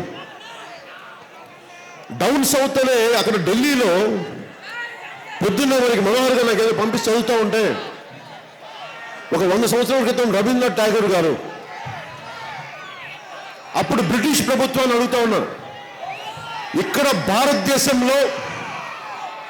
భారతదేశంలో క్షామాలు వచ్చి, వంగ క్షామం వచ్చి, బెంగాల్ క్షామం వచ్చి అనేక వేల మంది చనిపోతే అక్కడ బ్రిటిష్ పేపర్లో రాదు. బ్రిటిష్ పేపర్లో చిన్నపాటి యాక్సిడెంట్ అయిందంటే హెడ్లైన్స్. అట్లాగా మా బాధలు మీకు తెలియవని చెప్పి చాలా ఆవేదనతో ఒక లెటర్ రాశారు ఆయన. ఇప్పుడు అదే పరిస్థితి ఢిల్లీలో అక్కడ పేపర్స్ కానీ, ఢిల్లీ మీడియా కానీ, ఢిల్లీ ప్రజాప్రతినిధులు కానీ వారికి మన దక్షిణ భారతం గురించి తెలియదు.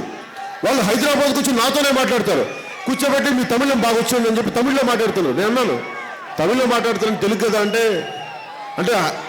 హైదరాబాద్లో తమిళ్ మాట్లాడరా అంటాడు. అంటే మనకు అవగాహన లేదు ఎవరికి. మన దక్షిణ భారతంలో తెలుగు మాట్లాడతామో, ఎన్ని భాషలు మాట్లాడతామో ఎవరికి అవగాహన లేదు. ప్రజాప్రతినిధులకి మన బాధలు తెలియవు. మన ప్రజాప్రతినిధులను చూద్దామంటే ఒక్కొక్క ఎంపీకి వెళ్తే ఐదుగురు వీళ్ళు కేసుల్లో ఎదుర్కొంటారు, లేదంటే కాంట్రాక్ట్లనే కావాలి. వీడికి అడిగే హక్కు లేదు, వీళ్ళకి నైతిక బలం లేదు. ఎందుకో సమూలమైన మార్పులు కోరుకుంటారంటే ఈ రోజున మీరు అడుగుతున్న ఒక చిన్న కోరిక. రైల్వే లైన్ చాలా చిన్నది, కానీ అడగడానికి వీళ్ళకి ధైర్యం లేదు, సత్తా లేదు, శక్తి లేదు. అందుకని జనసేన పార్టీ ద్వారా చాలా బలమైన నాయకత్వాన్ని తీసుకొస్తాను. ఎందుకు ఏం ఆశించలేదు, 1000 కోట్లు ఎందుకు ఆశించట్లేదంటే, నాకు నైతిక బలం లేనప్పుడు, నేను డబ్బు ప్రలోభానికి గురైనప్పుడు, నేను పదవీకాంక్షకి నేను ముందుకెళ్తే నేనే న్యాయం చేయగలను. అందుకనే ఏమీ ఆశించకుండా, ఒక పదవి ఆశించకుండా పోరాటం చేయగలిగితేనే ఒక రోజున కోనసీమకి రైలులను తెచ్చే బాధ్యత జనసేన పార్టీ తీసుకుంటుంది. అలాగే మన గ్యాస్ నిక్షేపాలు వెళ్ళిపోతా ఉన్నాయి ఇక్కడి నుంచి. ఒక రోజున ఓఎన్జీసీ కావచ్చు, gas authority of India limited కావచ్చు, రిలయన్స్ కంపెనీలు కావచ్చు, రేపొద్దున ఇంకొక ప్రైవేట్ కంపెనీలు కావచ్చు, వారందరికీ ఒకటే విన్నపం చేస్తున్నాను. ఒకరోజు మీరందరూ మా కోనసీమ నుంచి అడ్డగోలుగా గ్యాస్ నిక్షేపాలు తీసుకోబోతా ఉన్నారు. మాకు ఉద్యోగాలు ఇవ్వట్లేదు, వేలాది ఉద్యోగాలు ఇవ్వట్లేదు. మాకు రావాలి ఉద్యోగాలు. మా కోనసీమకు ఉద్యోగాలు ఎక్కడున్నాయి? మా ప్రకృతిని విధ్వంసం చేస్తూ ఉన్నారు, ఉద్యోగాలు ఇవ్వరు. అందుకని వీళ్ళందరికీ ఒకటే సమాధానం చెప్తాం, జనసేన ప్రభుత్వాన్ని స్థాపిద్దాం, వీళ్ళందరినీ కూర్చోబెట్టి జవాబుదారీతనం తీసుకొద్దాం. ఎవరిని వదిలేది లేదు. ఎంత పెద్ద వ్యక్తులైనా కావచ్చు, దేశాన్ని నిర్దేశించే, ఆర్థిక వ్యవస్థను శాసించే నాయకులు కావచ్చు, మేము ఎవరికి భయపడం, ఎవరికి లొంగం. ఎందుకంటే మేము ఉత్తరాంధ్రకి వెళ్తాం. ఎందుకు మాట్లాడుతాను ఇంత ఆవేదనతో అంటే, ఉత్తరాంధ్రకి వెళ్తే ఒకరు చెప్తున్నాడు, బియ్యాన్ని ప్రభుత్వం అంటే, నేను శ్రీకాకుళం వెళ్ళగానే 10 కేజీలు బియ్యం ఇచ్చేసాం, అవి ఇచ్చేసామని మాట్లాడుతూ ఉంటే యూత్ అడుగుతున్నారు. యువకులు, అన్న మాకు 25 కేజీలు బియ్యం కాదన్న, మాకు కావాల్సింది 25 సంవత్సరాల భవిష్యత్తు కావాలన్నా మాకు. ముఖ్యమంత్రి కొడుకులకి, ప్రతిపక్ష నాయకుల కుటుంబాలకు మటుకు 25 సంవత్సరాలు కాదు, 70 సంవత్సరాల భవిష్యత్తు, తరాలు వాళ్ళ మినిమం తరాల వరకు ప్లాన్ చేసుకుంటా ఉన్నాం. అన్ని 1000 కోట్లు కావాలి. మన కనీసం పట్టుమని ఒక 5 సంవత్సరాలు బతికే భవిష్యత్తు కూడా మనకు లేదు. స్వార్థపూరితమైన రాజకీయ వ్యవస్థ ఉన్నప్పుడు సరికొత్త రాజకీయ వ్యవస్థ రావాలి.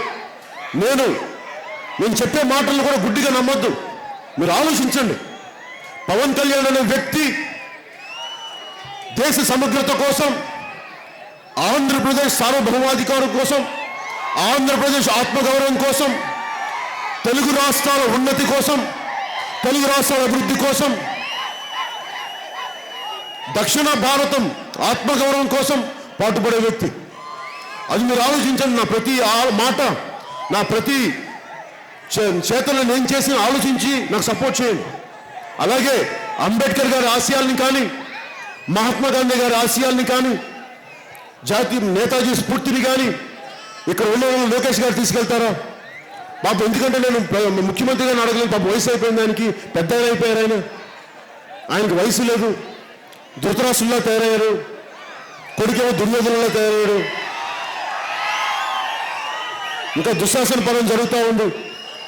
ఆంధ్రప్రదేశ్ అనే మన రాష్ట్రాన్ని వలువలు తీసేస్తున్నారు, అవినీతికి గురి చేస్తూ ఉన్నారు. 2019 రాబోయే కురుక్షేత్రం. ఈ కురుక్షేత్రంలో మనం ధర్మ పోరాటం చేస్తున్నాం, మనం గెలుస్తున్నాం, ప్రభుత్వాన్ని స్థాపిస్తాం, మంచి బలమైన రాజ్యాన్ని స్థాపిస్తున్నాం. అలాగే ఏ మూలకెళ్ళినా నేను చిన్నపాటి ఉద్యోగాలు మనకి ఒక 10,000 దారిలో వస్తుంటే భవన నిర్మాణ కార్మికులు కనిపించారు. ఆ భవన నిర్మాణ కార్మికులకు వెళ్తుంటే వాళ్ళకి ఒకటే చెప్పాను, నేను మీ గురించి మాట్లాడతానని చెప్పాను. భవన నిర్మాణ కార్మికుల జీవితాల గురించి కానీ బాగు చేయాలని, వారి భవిష్యత్తు ఉండాలి, బంగారు భవిష్యత్తు ఉండాలి. రైతు కూలీలకు కానీ, రైతులకు కానీ, కౌలు రైతులకు కానీ, చేనేత కార్మికులకు కానీ వీళ్ళందరికీ మేము అండగా ఉండే పథకాలు చాలా తీసుకొస్తా ఉన్నాం. ఏ మూలకెళ్ళినా నేను గొప్ప గొప్ప పనులు చేస్తానని చెప్పట్లేదు. ఏ మూలకెళ్ళినా అడిగేది కనీసం మౌలిక వసతి, ఒక ఆసుపత్రి బాగుండాలి, కనీసం ప్రభుత్వ సంస్థలకు వెళ్తే మమ్మల్ని వెంటనే పొందే పరిస్థితులు, పాలనా వ్యవస్థ బాగుండాలి, చదువులు బాగుండాలి. నేను ఒకటే నిర్ణయించుకున్న జనసేన పార్టీ ఎడ్యుకేషన్ పాలసీ సంబంధించి ఉచిత విద్య. నేను చెప్పేది డబ్బు. ఈ రోజున విద్య చదువుకోవాలి అంటే, గవర్నమెంట్ స్కూల్స్కి వెళ్ళాలి అంటే, చదువుకోవాలంటే చాలా ఎక్కువైపోయింది. ఒక 10,000 రూపాయలు సంపాదించే ఒక చిన్నపాటి అంబులెన్స్ డ్రైవర్ కూడా కొడుకు జీతాల మీద 1,500, కొడుకు జీతం మనకి స్కూల్ ఫీజుల మీద 1,500 దాకా పెట్టాల్సి వస్తుంది. గవర్నమెంట్ ఫీజులు ఇస్తూ ఉండట్లేదు, చదువు సరిగ్గా ఉండవని చెప్పి. అలాగే 4,000 రూపాయలు కేవలం ఇంటెద్దులకే. అలాంటి చిరు ఉద్యోగులందరికీ కలిపి మేము ఒకటే నిర్ణయించుకున్నాం, వారికి ఇంటెద్దులకు సంబంధించి అలవెన్సులు కానీ, అలాగే ముఖ్యంగా వారి పిల్లలకి ఉచిత విద్య పథకాన్ని నేను ప్రవేశపెడుతున్నాను. మీరు నారాయణ కాలేజీల్లో కానీ, చైతన్య కాలేజీలు, కార్పొరేట్ కాలేజీలు కాదు చదవాల్సింది. చాలా నాణ్యమైన మనకి విద్యా వ్యవస్థని ఆంధ్రప్రదేశ్ గవర్నమెంట్ కాలేజీల ద్వారా ముందుకు తీసుకెళ్తాం, స్కూల్స్ ద్వారా ముందుకు తీసుకెళ్తాం. ఎందుకంటే మేము టీచర్స్ని చాలా బాగా చూసుకుంటాం, టీచర్స్కి నాణ్యమైన ట్రైనింగ్ ఇప్పిస్తాం, చక్కటి టెక్నికల్ ఎడ్యుకేషన్ తీసుకొస్తాం. అందుకనే మేము విద్యా వ్యవస్థను చాలా బలోపేతం చేద్దామని నిర్ణయించుకున్నాం. బడ్జెట్లో ఎక్కువ శాతం విద్యా వ్యవస్థ మీద పెడతాం, టీచర్స్ని బాగా చూసుకుంటాం. అలాగే గవర్నమెంట్ ఉద్యోగులకు కూడా కాంట్రిబ్యూటరీ పెన్షన్ స్కీమ్ని రద్దు చేస్తామని మనస్ఫూర్తిగా తెలియజేసుకుంటా ఉన్నాను. ఎందుకంటే మీరు కష్టపడి ఇన్ని దశాబ్దాలు కష్టపడిన తర్వాత మీ భవిష్యత్తుని ఎక్కడో చోట గ్యాంబ్లింగ్ లాగా మనకి స్టాక్ మార్కెట్లో పెడితే అది మీ భవిష్యత్తుగా కొంచెం ఇబ్బంది అవుతా ఉంది, అగమ్య గోచరం అవుతా ఉంది. అందుకని సిపిఎస్ విధానాన్ని రద్దు చేస్తామని తెలియజేసుకుంటూ, ముఖ్యంగా విద్య, వైద్యం, కార్పొరేట్ హాస్పిటల్స్కి వెళ్ళి వైద్యం చేయించుకొని చాలా ఇబ్బందులు అవుతూ ఉన్నాయి. అందుకని మేము నిర్ణయించుకుంది, ఎందుకు డాక్టర్లు రావట్లేదు, ఎందుకు మన గిరిజన ప్రాంతాలకు కానీ, మారుమూల గ్రామాలకు కానీ ఎందుకు రావట్లేదు అంటే డాక్టర్లు ఒకటి చెప్తా ఉన్నారు, మాకు ఉండే సదుపాయాలు లేవు, మా పిల్లలు చదువుకోవడానికి అలాంటి భవన సముదాయాలు లేవు, స్కూల్స్ లేవు అంటే ఒకటే చెప్పాను. అలాంటి డాక్టర్లందరినీ కలిపే ఒక సముదాయం నిర్మిస్తాం. ఒక మండలానికి కానీ, ఒక నియోజకవర్గానికి కానీ పరిస్థితులను బట్టి, అవసరాలను బట్టి ఎక్కువ 2-3 అవసరాలను మేము నిర్మిస్తాం. అందుకనే డాక్టర్లు మేము బాగా చూసుకుంటే రేపొద్దున వైద్యం క్వాలిటీ కూడా పెరుగుతుందని చెప్పి నేను ఈ రోజు మీకు వైద్యం ఏ రోజు కూడా ప్లే కార్డ్స్ పట్టుకునే అవసరం లేకుండా, మా ఊళ్ళో హాస్పిటల్ లేదు, మాకు బ్రిడ్జ్లు లేవు, మాకు విద్య స్కూల్స్ లేవు, మాకు లైబ్రరీలు లేవు అనే పరిస్థితి రాకూడదు. నేను ఒకటే నిర్ణయించుకున్నాను, తెలుగుదేశం ప్రభుత్వం కానీ, జగన్మోహన్ రెడ్డి గారు కానీ బెల్ట్ షాపుల మీద ఉన్నంత మోజు, బ్రాందీ షాపుల మీద ఉన్నంత మోజు వాళ్ళకి చదువుల మీద, స్కూళ్ళ మీద, మనకి లైబ్రరీల మీద లేదు. జనసేన ప్రభుత్వంతో వస్తే ముఖ్యంగా నేను ఆడపడుచులు వారి మనోభావాలను తీసుకొని మీరు కోరుకుంటే ఇలాంటి ఏరియాలో మాకు బ్రాందీ షాప్ వద్దు అంటే 70% ఆడపడుచులు కోరుకుంటే నేను ఆ రోజు బ్రాందీ షాపులు అక్కడిని తీసేస్తాం. ఎవరన్నా తాగాలి అనుకుంటే ఇంట్లోకి వెళ్ళి బయట తీసుకుని గుట్టుగా తాగి ఇంట్లో పడుకుని బయటకు వచ్చి ఆశాలు అవుతారు. అదోకే కదా తాగి.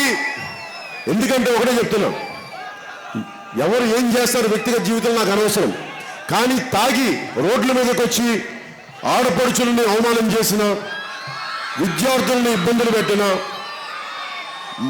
ప్రార్థనా స్థలాల్లో చర్చిల దగ్గర కానీ, మసీదుల దగ్గర కానీ, దేవాలయాల దగ్గర కానీ బ్రాందీ షాపులు ఉంటే జనసేన పార్టీని దాన్ని హర్షించదు. దాని మీద బలమైన చర్యలు తీసుకుంటాం. ఎక్కడో చోట దీనికి ఒక అందమైన ఒక విధి విధానాలు తీసుకురావాలి. ఎందుకంటే నేను సంపూర్ణ మద్యపాన నిషేధం గురించి మాట్లాడేదని చాలా మంది భయపడతా ఉన్నారు. నేను అర్థం చేసుకున్నాను. సంపూర్ణ మద్యపాన నిషేధాన్ని అందరూ కోరుకుంటే జరుగు తప్ప ముందుగా మేము తీసుకెళ్లేది మటుకు ఆడపడుచులు 70% మాకు ఏరియాలో వద్దంటే మటుకు మద్యపానం, ఆ ఏరియాలో మటుకు బ్రాందీ షాపులు పెట్టాం. బెల్ట్ షాపులు అయితే మటుకు బెల్ట్ తీసుకొడతాం, బెల్ట్ షాపులు పెడతాం. అలాగే జనసేన వచ్చేది ముందు మీ అందరికీ చాలా ఆదరణతో కూడిన, ఆప్యాయతతో కూడిన, బాధ్యతతో కూడిన పాలన మీకు అందిస్తాను. నేను మీలో ఒకరిని.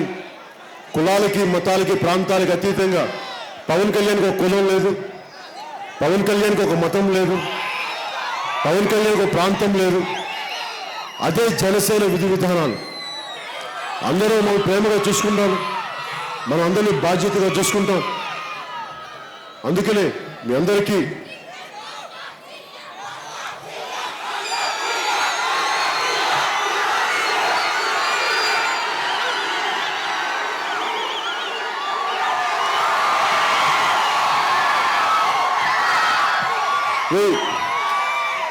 ఎందుకంటే నేను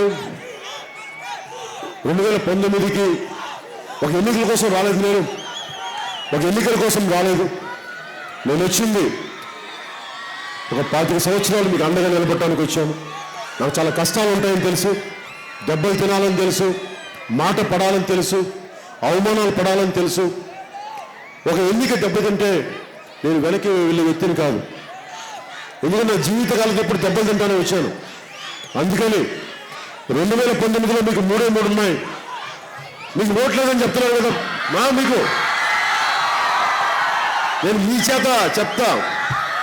చిన్నపిల్లలు ఉన్నారు, ఆడపడుచులు ఉన్నారు, అక్క చెల్లెలు ఉన్నారు, చిన్న బిడ్డలు ఉన్నారు. చెప్పండి, జనసేన పార్టీకి అమ్మకి, నాన్నకి, అన్నయ్యకి అందరికీ చెప్పండి జనసేన పార్టీకి ఓటేయమని చెప్పండి. లేదంటే స్కూల్కి వెళ్ళమని చెప్పండి. చెప్పండి ఒకటే, జనసేన పార్టీ మా పార్టీ అని చెప్పండి. మా అన్నయ్య పవన్ కళ్యాణ్ వచ్చాడు, మమ్మల్ని చూసుకుంటాడు బాగా, మీరు అందరికీ ఓటేయాలని చెప్పండి. ఎందుకని చెప్పండి. వస్తే బ్రాందీ షాపులు పెట్టాలి. బ్రాందీ షాపులు ఎంకరేజ్ చేయడం కాదు, మేము లైబ్రరీలు ఎంకరేజ్ చేస్తాం. ప్రతి మూల చదువుకునే లైబ్రరీ ఉండాలి. గొప్ప గొప్ప మేధావులు రావాలి.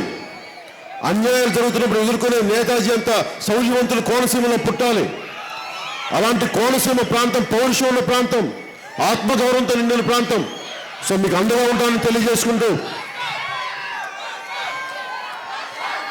మీ బంగారు భవిష్యత్తు కోసం, మీ అందరి భవిష్యత్తు కోసం, ఆడపడుచుల భవిష్యత్తు కోసం, నవతమ్ముల భవిష్యత్తు కోసం వచ్చాను. మీకు అండగా ఉంటానని తెలియజేసుకుంటూ, ఒక్కసారి ఉత్తరాది నాయకులకి ఢిల్లీకి వినిపించేలాగా, వాళ్ళకి మన దక్షిణాది భారతదేశం చిన్న చూపు. వారికి ఎప్పుడు ఎంపీలు అంటే మన చంద్రబాబు నాయుడు గారు, ఎమ్మెల్యేలు అంటే లోకేష్ గారు కనిపిస్తారు, లేదంటే ఇంకా ప్రతిపక్ష నాయకులు జగన్మోహన్ రెడ్డి గారు కనిపిస్తారు. అంటే నైతిక బలం లేని నాయకులను చూసి దక్షిణాది వారు అందరూ ఇలాగే అనుకుంటా ఉన్నారు. దక్షిణాది అంటే నైతిక బలం ఎంతుందో జనసేన ద్వారా చూపిస్తాం ఢిల్లీ పాలకుడికి. మిమ్మల్ని ఢిల్లీ పీఠ నుంచి ఇక్కడ దక్షిణ భారతానికి ఒక రోజున మేము తీసుకొస్తాం. మీరు ఎలాగైతే మా ఆంధ్రప్రదేశ్ని అడ్డగోలుగా విభజించారో ఒక రోజున దానికి తగిన గుణపాఠం మేము చెప్తాం. మేము మర్చిపోలేదు. మాకు ఆవేదన ఉంది, అవమానం పడ్డాం, ఆత్మగౌరవాన్ని దెబ్బతీశారు మీరు, మేము మర్చిపోలేదు. అలాంటి ఢిల్లీ పాలకులకి రాజధానిలో వారి ఇళ్లలో వినిపించేలా ఒకసారి భారతమాతకి జయజయలు పలుకుతూ సభను ముగిద్దాం.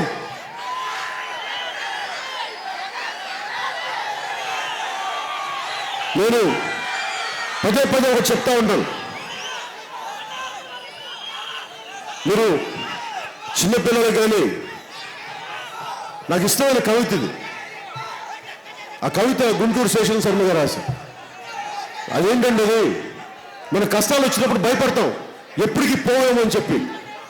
ఈ రోజున తెలుగుదేశం పార్టీ అడ్డగోలుగా ఉంది, మనందరూ భయపెడతా ఉన్నారు. 1000 కోట్లు ఉన్నాయి, జగన్మోహన్ రెడ్డి గారి దగ్గర 1000 కోట్లు ఉన్నాయి, జనసేన ఏం చేస్తుందని చెప్పి ప్రతి చోట అడుగుతుంటే వారికి ఒకటే చెప్పండి, రాహువు పట్టిన పట్టొక సెకండ్ అఖండమైన లోక బాంధవ్యం లేకుండా పోతాడా? జనసేనని ఎవడన్నా సరే ఆపుదామని ట్రై చేస్తే ఒకటే చెప్తున్నాను, గడియారంలో మూర్ఖులు గడియారంలో ముందు కదలేకుంటే ధరాగమనం అంతటితో తలకిందైపోతుంది.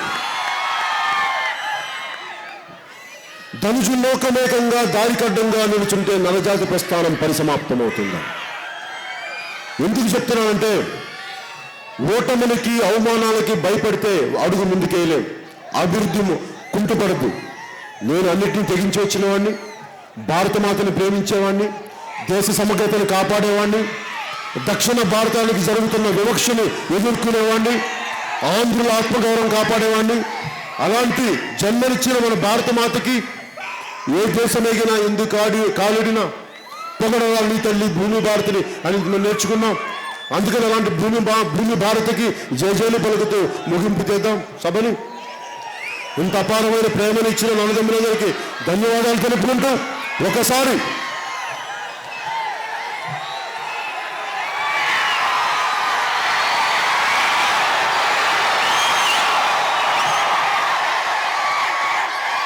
మీరే అడగాల, నా చిన్నారి భారత మాతలు మీరు, నా చుట్టితారు, నా నడిచే భారత మాత, కనిపించే భారత మాతలు మీకు వందనాలు తెలుపుతూ భారత్ మాతా కీ, భారత్ మాతా కీ, భారత్ మాతా కీ. జై హింద్.